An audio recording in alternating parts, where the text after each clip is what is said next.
I got married without informing my parents or any relatives. When I first showed my man to my parents, my dad said he didn't like where he was from and how arrogant he sounded, so they asked me to leave him.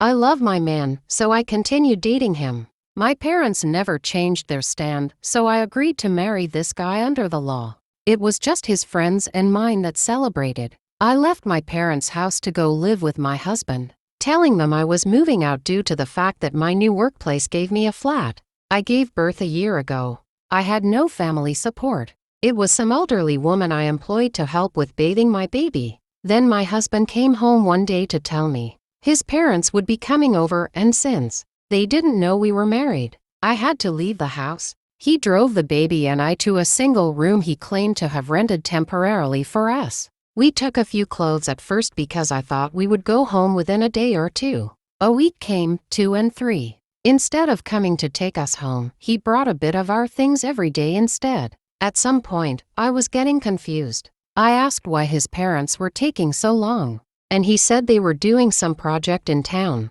A month came, and before I knew, he had brought all my things and that of the baby. Then, one day, he told me I couldn't move back into the house because his parents got him a different woman to marry. He was rather begging me not to make a fuss about it but remain calm and be his secret wife. It was hard for me, but I eventually had to agree because I couldn't win that war easily. Bro Kwaku, as I speak to you, my husband hasn't visited us in 4 months and he won't talk to me. He doesn't even answer my calls or texts. He lived like we don't exist. He has stopped taking care of us. He is living lavishly with the other woman in the house. I want to get a divorce, but I don't know what I stand to gain if I try. Is there a lawyer here to advise? I can't go to my parents' house like this. I look D.I.N.M. cerebral. I need to get my life back in order first. I have lost my beauty. It's so stressful taking care of this child alone. I've exhausted every penny to my name.